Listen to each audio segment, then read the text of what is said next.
Hi, students from Sioux North in the Indigenous Studies class. I'm really happy to introduce you to a friend of Connected North. His name is Kevin Wessaquate. He is an author, an artist, an activist, an entrepreneur, and he's going to talk today a little bit about graffiti art and tagging and give some examples that he's created and show you how to do a name in graffiti art, which is really cool to have the talent of somebody just like Kevin to be showing that to us. So I'm going to turn it over to you, Kevin, for a few minutes to demonstrate to show some of the work that you've done and talk a little bit about graffiti and its history and why it's important to Indigenous culture. Good. Hello, everyone. Tansei, Nitsi Kasun, Kevin Wessaquate from Piapot First Nation, Ochinia. My name is Kevin Wessaquate. This is my studio space, and this is where I come up with a lot of my ideas in regards to working in public spaces sometimes. I like to work with a style sometimes called graffiti, and it's a very simple style. I'll be able to show you a little bit of techniques on how I work on that in a few minutes here. But first of all, I just want to kind of talk about the style of graffiti. I'm going to show you a couple of things here, and I'll just hold it up for one moment. But I want you to understand that with graffiti style art, that it is never, no pieces are really actually the same. You always try to change your work all the time, and that it is like a contemporary style art. Now, you probably won't be able to read those, but both of them are actually the same word. And if you could get it without me telling you what it says, you know, I tip my hat to you. No, I'm just kidding. But graffiti style is basically just kind of like accentuating your words a little bit with your writing, whether you're putting your name, whether you're putting your nickname, whether you're explaining something. You know, to me it's always like a performance art or a social justice art. And that what I mean is that graffiti style art is basically an art that you can't really harness and put into a gallery. It's a public form of art, meaning that it's free to anybody to view, and it's also always deemed very illegal. Like a lot of people don't like it and appreciate it. A lot of business owners that don't call for it don't like it. But the idea of it is basically catching on. I work at a place downtown here in Saskatoon that works with a lot of community and youth and artists and stuff. And we have something called like an urban canvas program. And what we do is we take a lot of young artists, and a lot of them are graffiti style artists, and we teach them different ideas, like with graphic arts, using that art to make computer generated images and stuff, like logos and stuff, or murals for buildings and stuff.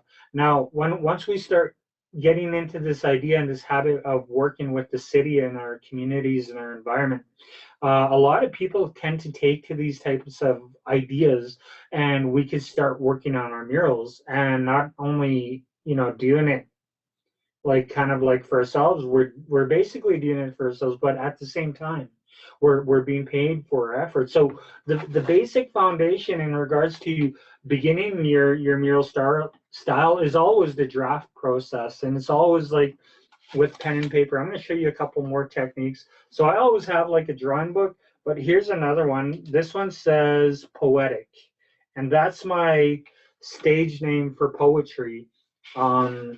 This is another version of the word poetic. Now, these styles that I'm sharing with you are called wild style. They're very difficult to kind of get a hold of and get a grasp of, because you can see that the lettering is everywhere. So what I wanted to show you is the basic draft techniques on pen and paper. And before you even get to like creating your own mural with your community, you always want to be able to come up with your own ideas with a pen and paper in front of you. I usually go with, as I always start with pencil and paper, but today I'm actually going to work with a Sharpie and a paper, just so you could see at home a little bit more what I'm doing and what I'm trying to explain with you. So I'm going to go ahead and, I guess, switch this over, unless my friend Mally wanted to share anything else. But I was going to switch it over to my document camera so you guys can kind of see what I'm doing with my hands here. Are you Well, guys ready? Kevin, you were going to Yep. explain a little bit about why, like where graffiti came from, a little bit of the Oh, history. right, right. And My bad. Yeah, yeah, I could totally do that. So some of the history regarding graffiti style art actually comes from very important places. Uh, there was like places in wartime Germany or wartime Russia a long time ago when they needed to send messages across, across the country. And one way that they figured out how to do that was writing on the sides of trains and boxcars that would travel across the country. So they would, write these messages on the sides of trains and send them across. And sometimes they would fool around with the lettering, right? So just so it looked kind of obscure, almost like it did look like art. But at the same time, they were sending very strong messages, like in regards to, "Hey, we're still here," or "Send help," or "We need this, this, and this." Just like basic messages that would travel by via train all across their great continent and sending social justice type messages. This idea was kind of like a global type of an idea where people would, leave different messages here and there. And then it picked up in larger urban centers around the United States. Not only United States, but all over the world. They were finding that people were, using this unique style to kind of leave different messages here and there. And one of those messages is always, your identity and your people and where you come from. Identity is very important. For myself as a poet on stage, that's part of my identity, and I always go to my stage name is poetic, right? So I just I find clever ways to write that out. um, Unfortunately, I don't have any images available of me doing, like, I do have some mural photos of me working on murals, but nothing, in regards to working with graffiti uh, in those spaces as well. But maybe one day I'll get back to it. Anyways, it's a large history, and to me, it's a performance art style. If I haven't said that, and it's an art that you can't. It's not like you could take the sides of walls and have them in galleries and stuff like that. So it's an art style that is owned by the artist in itself, like by you and what you create on paper. That's your style. And there's plenty of different ways to do that. You could create characters, like cartoon type characters. You could even, get elaborate with, like I said, with writing your name and putting it down. So yeah, I guess that's as much history as I know. I don't have a textbook or anything with me, but that's what I know about it. My own community in Saskatoon here, we have been, working with our youth in our environment to kind of harness these styles of graffiti and, give them a safe space in downtown Saskatoon or around the entire city actually.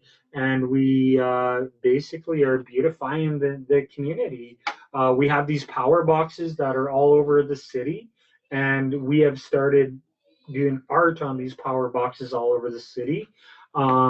We There's these huge garbage cans, like just these big garbage cans in some parts of the city, and we go and we paint those up.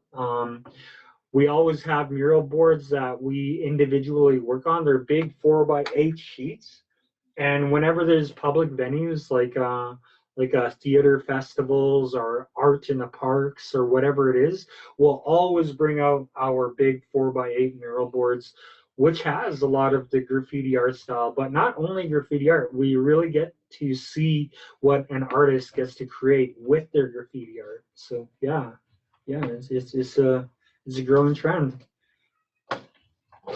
I guess with that, we could get started on the work.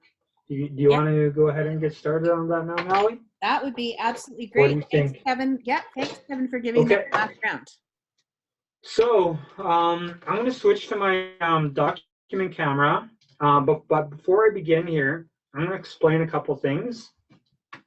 When I begin here, I'm going to be using the Sharpie pencil as if it was my pencil. So you at home, when we get started, I want you to kind of start with a pencil and then add the Sharpie, okay?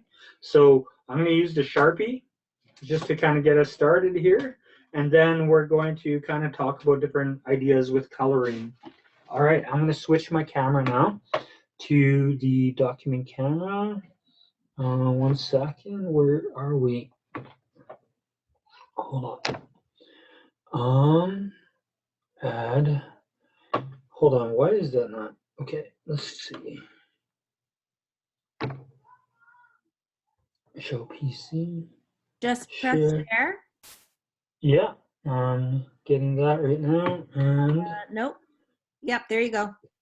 You got it. here we are. Okay. All right, now here's my drafted paper. I have a couple colored markers available here for me, just to kind of show you a couple things. So I'm going to start with, my name. My name is Kevin, and I'm just going to use the 3 letters of my name. And I'm going to be really basic in regards to how you could shade your letters and how you could create your letters here and how it might look for you at home. So I'm just going to take, I'm going to see if the Sharpie's working. Yep.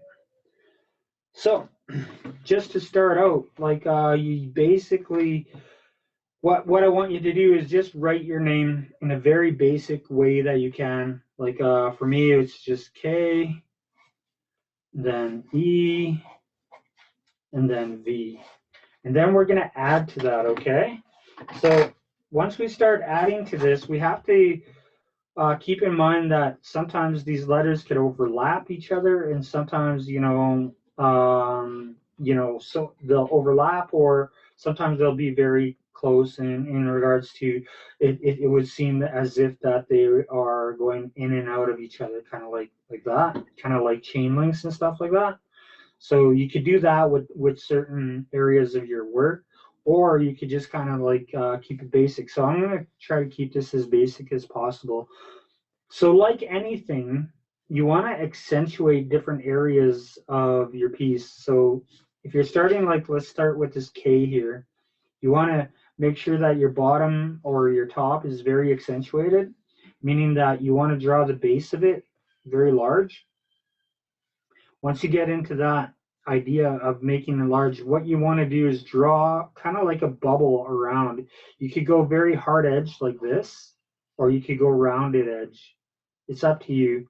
Hard edge, I like that, but rounded edge is actually really nice too. Like this is like a nice kind of, it's almost like a bubble style, but the hard edge is pretty fun. I'm going to show you a couple styles here. So starting with the letter K, if you hard edge that, you could kind of go like that. And I find that if you use this hard edge type style, it's easier to work with your shading. And we'll get to the shading in a moment here.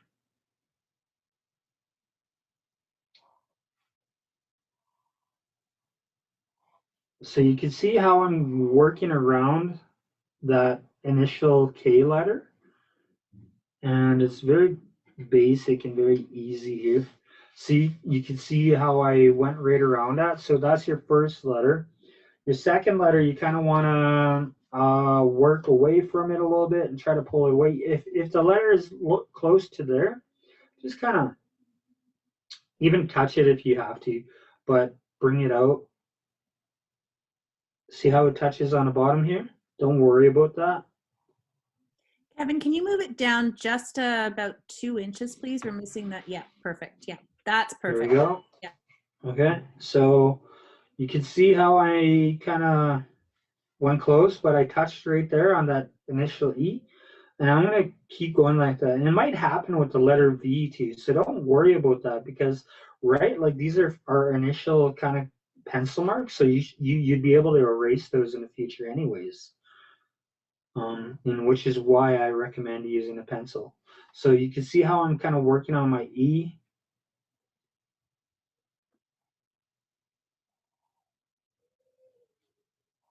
See that's very basic. It's just like the letter E, but I added these little blocks at the end, and that's fun to use sometimes because when you add these little blocks, it just helps with figuring out how your shading works, and I'll explain that in a moment. And with the V, I'm just going to keep it real simple. Actually, I'm going to bring the V behind as if it's sitting behind the letter E here, okay? Just to make that a little bit more fun. All right, and I'm going to block the bottom of the V like that. Keep it nice, kind of like that. So that's very basic, and it's really neat to kind of do these basic things. Now, I want to explain a little bit about shading here. Shading is one of those important things that um, is really nice about you know how you want this to work. So with shading, you got to figure out like where your light is coming from. Now I'm just going to use this little sun symbol here as a source of light, that as if it's coming this way, or you could have a sun on this side as the source of light, or even the sun might be coming directly at it, right? Like the source of light could come in from any direction here, and that's going to determine which way your shade is going to go. And this part is kind of neat because you could kind of basically figure out if your shade is going to go behind it like that, or if it's going to go to the side, or maybe you could double shade it. I'm gonna actually throw the shade coming in from this way so you guys kind of get an idea. So what I've learned to do is to take every point here, like you'll have all these different points like that throughout it, and what you want to do is take these points and just basically draw a little line at each of these points like that. See that? And get into the habit of thinking it goes behind the lettering. Uh, and you'll see that in a moment. I'm just going to start with the bottom pieces here. So as you can see, I'm just drawing a little bit of shade, kind of like behind there, and this is where the shade is going to go, like that. Even in the corner pieces, it's going to go like that. And you notice that all of these lines are on the same diagonal type plane here, and it's like that because I want you to know that we're going to connect these later. We're going to connect all these little lines here. Even this E, see how this is shaped? You want to follow the original shape like that, right? There should be a line there. So those would connect. And then you know that it would go behind there. This would come down and it would connect, right? There would be a couple of connectors here. So now you're covering your letter V. Don't worry about that because that's kind of like how graffiti is. It overlaps, like I said here. You know, it's like a chain link. It could go in and out of itself. So I'm going to go like that. I'm gonna cover that like that, and bring that down, bring this up. So there should be more shading that comes up all around this piece like that. You see how that works? So it just kind of, you're just basically working on your own style of shading. So we know that the light is kind of coming in from there, kind of like in front of it and giving it a little bit of shade. So once you got this shade down, I like to color the shade in first. So I'm just going to quickly go over it. I'm not going to completely cover it, but I just want you to have an idea of how that works. Kind of like that. So this is like just your very, very, very basic technique of how to create. your pieces here, your graffiti pieces. So this is kind of like your block lettering type deal. Um, and it's fun, you know, like you could work on your letters. They don't have to look like that. You could, you know, even try handwriting graffiti. And a lot of handwritten style graffiti ends up becoming like old English looking style graffiti. And it looks really great to kind of work with. And it's harder to read. And it's much, much harder to do. But if you could get it, you know, my hat goes off to you right away. If you could understand the way that would work. So what now I'm gonna do is I'm gonna go over the original lines that I made here to kind of give it a little bit more definition. So since the E is in the middle, I'm gonna start with that. So what you want to do is then reline your original lines here.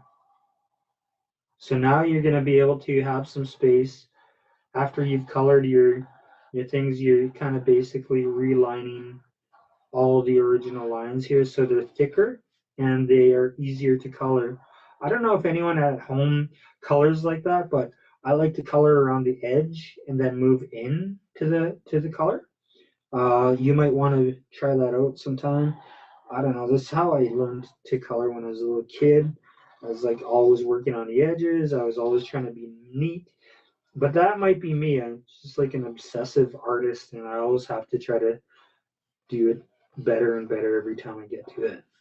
Um, some people are like that with sports, you know, like we try to get better and better every time we come to it.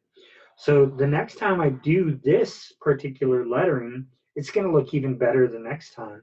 So nothing is always hit on your first attempt. What you want to do is keep trying your different attempts. So with graffiti, it's really fun to try to include like 3 colors in there. I'm just gonna go with red, blue, and no, actually I'm gonna change it to, let's see, I'm gonna go with yellow, orange, and blue.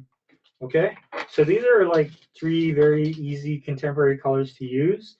And what you want to do with your colors now is kind of like bring it together and give it some light. And I always like to go for the orange right through the middle.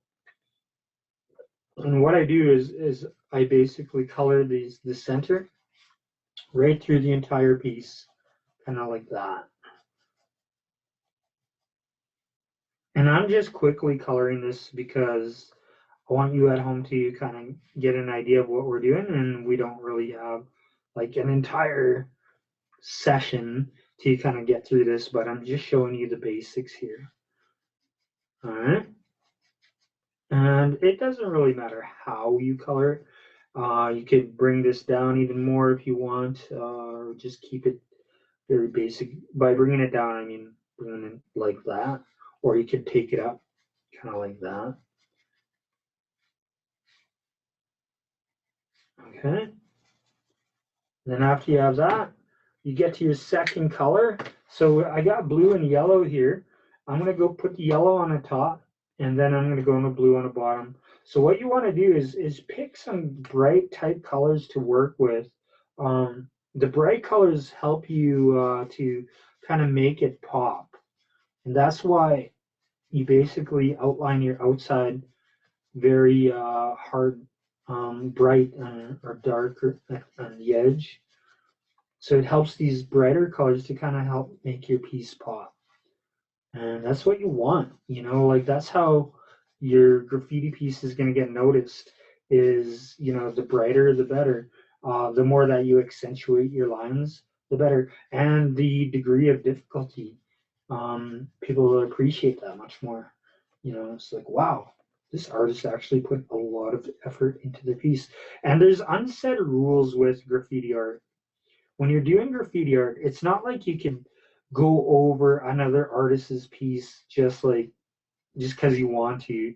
That's a huge no-no. You have to respect other artists because some people do memorial pieces, and memorial pieces are, you know, for friends or fellow artists that, you know, might not be around. They may sometimes they move away, or you know something has happened where they're just not in their lives anymore, right? So they do these memorial pieces, and when you get any artist coming through and wrecking that piece, the graffiti community will pick up on it, and they'll let you know really quickly that is a huge no-no, just by basically tagging your piece or whatever. Um, not sharing space, you know. It's always about creating safe space. And that's how it is with a lot of art type areas, is we always want to respect each other and kind of build our communities. All right, so here we have it. Here's a very basic technique in regards to creating this. If I was to try to throw in a bubble letter, bubble letters are really fun and easy to do. I'm just going to go back here, right on the edge here, and I'm going to put a bubble letter. I'm going to go I and N. So here's an I. Just like the bottom of this, you want to accentuate the bottom. And here's an N. Now these are called bubble letters, and what they basically do is the same thing as that, but you have to figure out where your shading goes on to these types of things too, just like this. These require a little bit of shading. So I'm going to put the shading on this kind of like below it, like that. So bubble letters are pretty neat because they're easier to look at, I think, and they're easier to do. And like this, bubble letters follow the same rules in regards to where the shade is coming from. So you want to follow those rules, kind of like that. And then you color in your background like that.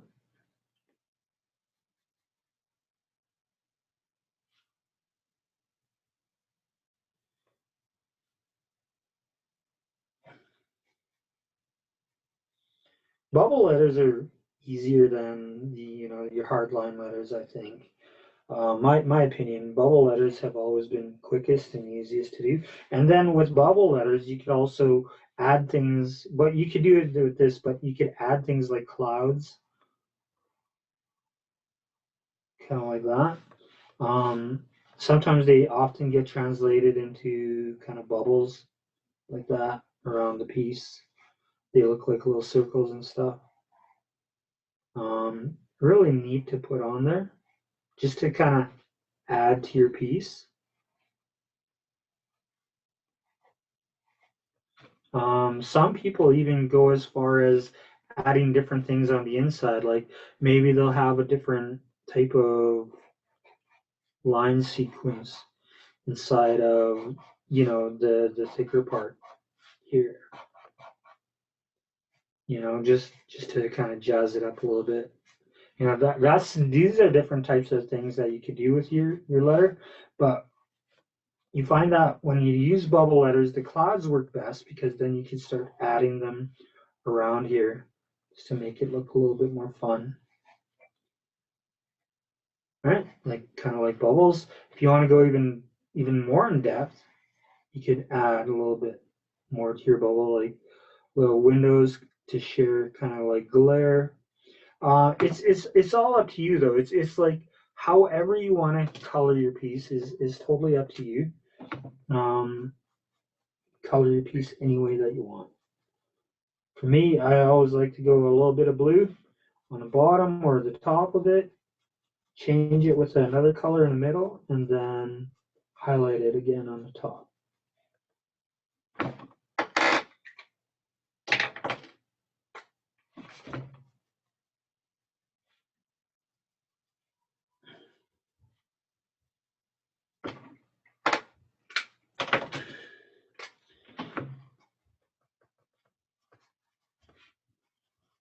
And there you have it. This is basically the basics of creating your own graffiti style. So I encourage you to work on your name, like try to figure out your name and how to do it. If you have like a nickname, work on your nickname. This is a little bit more elaborate for my name. You can see that I included other lines here to kind of give it a little bit more in depth. It says Poet right? So this is just a draft, but this is called like wild style, and it takes like a lot of practice to kind of get to that type of level here. There are different styles here. Here's another one. This one's a little bit more easier to see, and this says poetic again, but once again, it's a straight edge, very wild style, Poetik. You can see how I created the shading around the back of it, and then I added a little bit onto the color there. And I wasn't really generally following my 3-color thing. I was just kind of playing with it, blue, orange, yellow. And that's what I want to encourage you to is just explore your colors a little bit and try to figure out what works for you at home as an artist. And then in the future, if you want, you could go into, sending messages. Like here's a message that I created. It says, "Be proud." And then I did this little kind of guy at the end, one of my first ideas for the cartoon character. And he's kind of like, "Be proud," right? So once again, back to the messages. Yeah, I guess that's as much as I could take you for now. Good luck with your work. Try to have your own markers, pens. If you don't have markers or Sharpies, use pencil crayons or crayons. Figure it out. Try to elaborate it with it. So there's a lot of only Sharpie type styles too. You don't necessarily have to have all the colors. You can only use Sharpies as well if you want to work on your own pieces and stuff. And then in the future, you can kind of figure out, if you're going to work on landscapes and work on murals with people and help them design different things, right? Like this is a mural project, and what we were trying to do is show the city how we could create buildings, kind of like trucks on buildings and stuff like that. So yeah, it just basically comes from, once again, that graffiti style. How much time do we have left here, Melly? I'm just gonna switch this back to my original screen here. Yeah. But there you have it, the graffiti style. Work on it. Hopefully one day you get onto your own mural. And thank you for your time today. That was great, Kevin. Thank you so much for doing that for the students. Just hold on just there for a minute, but I'm just going to stop the